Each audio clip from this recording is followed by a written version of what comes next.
12 Juli 1998, seluruh dunia menanti aksi magis Ronaldo Nazario di final Piala Dunia. Tapi 4 jam sebelum pertandingan, tubuh sang fenomena tiba-tiba kejang hebat di kamar hotelnya. Mulutnya berbusa, kesadarannya hilang, dan namanya mendadak dicoret dari daftar pemain resmi. Apa yang sebenarnya terjadi di kamar nomor 290? Dan siapa yang memaksanya untuk tetap turun ke lapangan?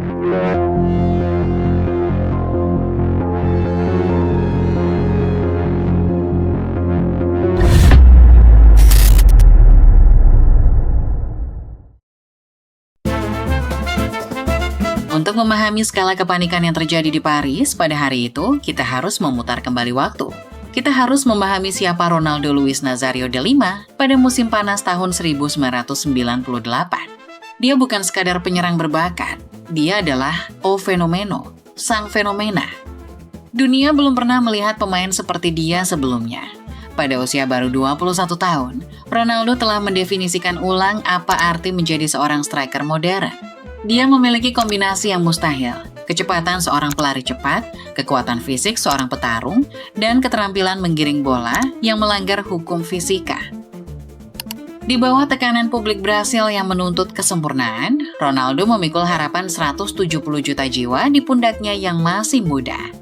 Prancis 1998 adalah panggung yang disiapkan khusus untuk penobatannya sebagai raja sepak bola yang baru, penerus tahta Pelé.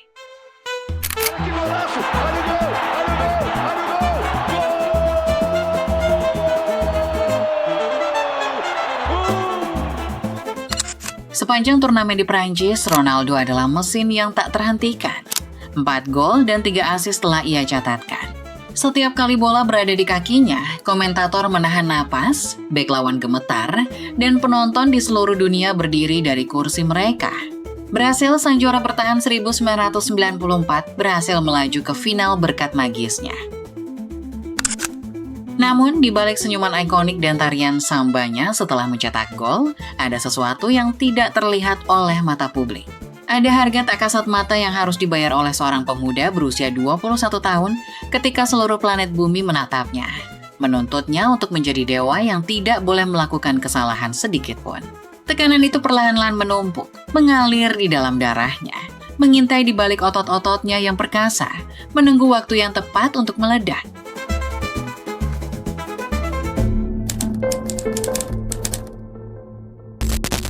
Minggu, 12 Juli 1998. Jam dinding menunjukkan pukul 2 siang waktu Paris. Hanya ada beberapa jam tersisa sebelum bus tim Brasil berangkat menuju Stade de France untuk laga final terbesar abad ini. Setelah menikmati makan siang bersama tim, sebuah menu standar atlet yang terdiri dari pasta dan ayam, para pemain kembali ke kamar masing-masing untuk melakukan ritual wajib, tidur siang demi menghemat energi. Ronaldo berjalan menyusuri koridor hotel yang sunyi menuju kamar 290, kamar yang ia bagi bersama bek kiri andalan Brasil sekaligus sahabat dekatnya, Roberto Carlos. Kamar itu berukuran sedang, dengan 2 tempat tidur tunggal yang terpisah jarak hanya beberapa meter. Ronaldo merebahkan tubuhnya yang lelah. Ia memejamkan mata, mencoba melarikan diri sejenak dari kegaduhan dunia di luar sana. Roberto Carlos juga berbaring di tempat tidurnya, mencoba untuk memejamkan mata. Sekitar pukul 2:20, keheningan di kamar 290 pecah menjadi mimpi buruk yang paling mengerikan. Roberto Carlos terbangun bukan karena alarm, melainkan karena suara getaran hebat dari tempat tidur di sebelahnya. Ketika ia menoleh, jantungnya seolah berhenti berdetak. Ronaldo tidak sedang tidur. Tubuhnya kaku, melengkung secara tidak wajar, dan mengalami kejang-kejang yang sangat hebat. Gigi-giginya bergemertak dengan kekuatan yang sangat besar. Yang lebih mengerikan, dari sudut mulutnya yang terkunci, keluar busa putih yang mulai membasahi bantal. Tubuh yang beberapa jam lalu dinilai sebagai spesimen fisik terbaik di dunia sepak bola, kini tergeletak tak berdaya, bergetar hebat dalam cengkeraman sesuatu yang tidak kasat mata. Dalam wawancara bertahun-tahun kemudian, Roberto Carlos mengaku ia diselimuti ketakutan yang luar biasa. Ia mengira sahabatnya sedang sekarat di depan matanya. Karena panik dan tidak tahu harus berbuat apa, Roberto Carlos tidak menggunakan telepon kamar. Ia berlari keluar menuju koridor, berteriak histeris, memecah kesunyian hotel. Mendengar teriakan itu, Edmundo, striker cadangan Brasil yang kamarnya berada tepat di seberang koridor, langsung melompat keluar. Edmundo berlari masuk ke kamar 290 dan melihat kondisi Ronaldo. Sadar bahwa situasi ini adalah masalah hidup dan mati, Edmundo langsung berlari melintasi lorong hotel, menggedor setiap pintu kamar pemain dan tim medis sambil berteriak. Kepanikan massal melanda Chateau de Grande Romaine. Cesar Sampaio, gelandang bertahan Brasil, berlari masuk dan langsung mencoba menahan lidah Ronaldo agar tidak tertelan. Sebuah tindakan pertolongan pertama yang umum dipikirkan orang saat melihat pasien kejang, meski secara medis belakangan diketahui berisiko. Kamar 290 mendadak penuh dengan pemain-pemain bintang dunia yang wajahnya pucat pasi, dipenuhi air mata dan ketakutan. Dokter tim Brasil, Dr. Lidio Toledo, dan Dr. Joaquim Damata tiba dengan napas terengah-engah. Ketika mereka sampai, kejang-kejang Ronaldo mulai mereda setelah berlangsung selama kurang lebih 2 menit. Ronaldo perlahan-lahan tidak sadarkan diri, jatuh ke dalam tidur yang sangat dalam karena kelelahan ekstrim pasca kejang. Sebuah rahasia besar dan mengerikan kini terkunci di dalam kamar 290, sementara waktu terus berjalan mundur menuju kick-off final Piala Dunia. Pukul 7 malam lewat 10 menit, tepat 70 menit sebelum pertandingan dimulai. Petugas FIFA berjalan ke ruang pers stadion untuk membagikan lembaran kertas resmi berisi daftar susunan pemain kedua tim. Ini adalah prosedur rutin yang biasanya tidak memicu reaksi dramatis. Namun malam itu, apa yang tertulis di atas kertas tersebut mengirimkan gelombang kejut ke seluruh dunia. Dunia pers olahraga berguncang. Para komentator televisi di seluruh planet bumi gagap di depan mikrofon mereka. Bagaimana mungkin pemain terbaik di dunia, nyawa dari tim nasional Brasil, dicoret dari pertandingan paling penting dalam hidupnya? Rumor langsung menyebar liar bak api yang tersiram bensin di area stadion. Apakah dia cedera lututnya kambuh? Apakah dia mengalami perselisihan dengan pelatih? Tidak ada yang tahu pasti. Suasana di dalam ruang ganti Brasil sendiri seperti sebuah rumah duka, bukan ruang ganti tim yang akan bertanding di final Piala Dunia. Pelatih Mario Zagallo telah mengambil keputusan sulit demi keselamatan nyawa sang pemain, Edmundo, yang akan bermain menggantikan Ronaldo. Namun drama ini memiliki plot twist yang lebih gila dari film fiksi ilmiah manapun. Ketika kejangnya mereda pada sore hari itu, Ronaldo terbangun sekitar pukul 5 sore. Anehnya, ia sama sekali tidak mengingat apa yang terjadi di kamar 290. Ia merasa tubuhnya hanya sedikit pegal-pegal seperti habis bekerja keras. Ketika diberitahu bahwa ia harus pergi ke rumah sakit, Ronaldo menurut. Ia dilarikan ke klinik Lilas di Paris untuk menjalani serangkaian tes saraf dan pemeriksaan jantung.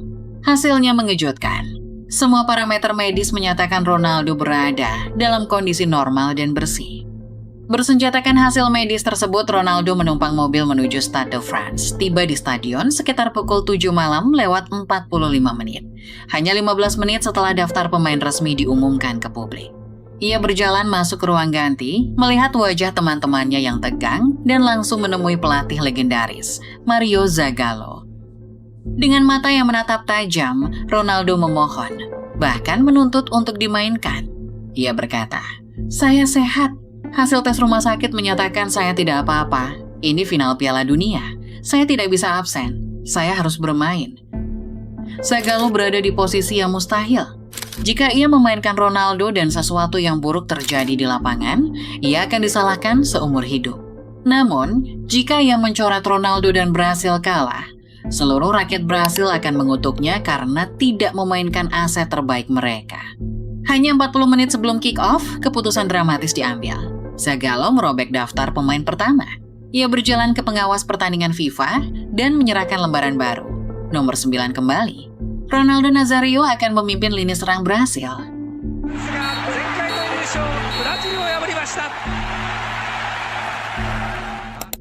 Ketika peluit panjang berbunyi, Prancis merayakan gelar juara dunia pertama mereka berkat 2 gol sundulan Zinedine Zidane.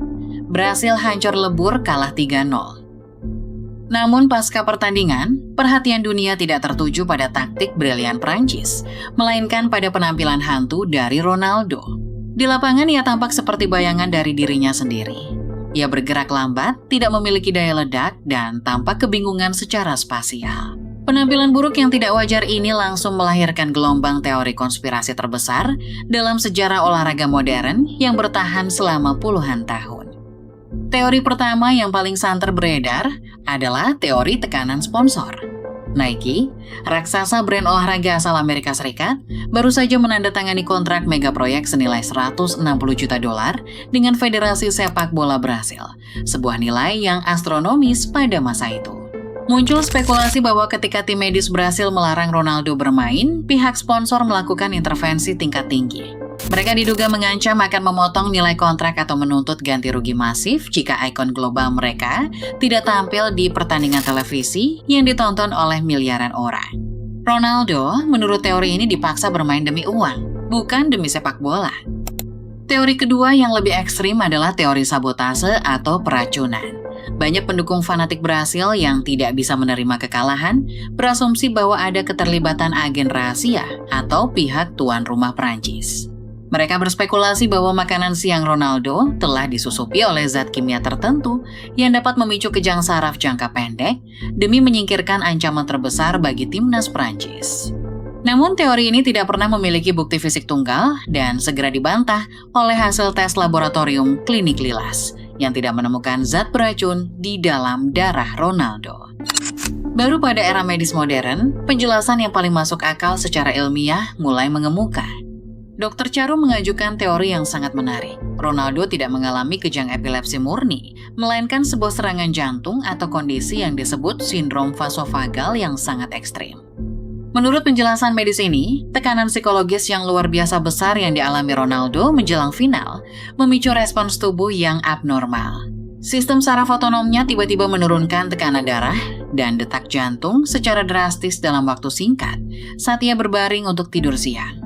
Hal ini menyebabkan otak kekurangan oksigen secara mendadak, yang kemudian memicu kejang motorik dan hilangnya kesadaran yang menyerupai epilepsi. Tubuhnya secara harfiah mati suri sesaat karena tidak kuat menahan beban mental yang diletakkan di atas pundaknya. Setelah bertahun-tahun spekulasi liar bergulir, Ronaldo sendiri akhirnya buka suara secara jujur dalam berbagai kesempatan dokumenter pribadinya. Ia menceritakan apa yang ia rasakan dari sudut pandangnya sendiri. Misteri di kamar 290 pada 12 Juli 1998 mengajarkan kita satu hal penting yang seringkali kita lupakan sebagai penikmat olahraga. Di balik status mereka sebagai pahlawan super di lapangan hijau, para mega bintang ini tetaplah manusia biasa. Mereka bukan robot yang kebal terhadap rasa takut, kecemasan, dan tekanan mental yang masif.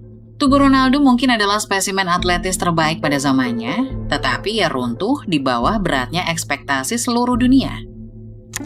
Meskipun malam di Paris itu berakhir dengan air mata dan kekalahan tragis, kisah ini tidak berakhir di sana. 4 tahun kemudian, di Korea dan Jepang, sang fenomena bangkit dari kubur kegagalannya, mencetak 8 gol, dan membawa Brasil menjadi juara dunia 2002.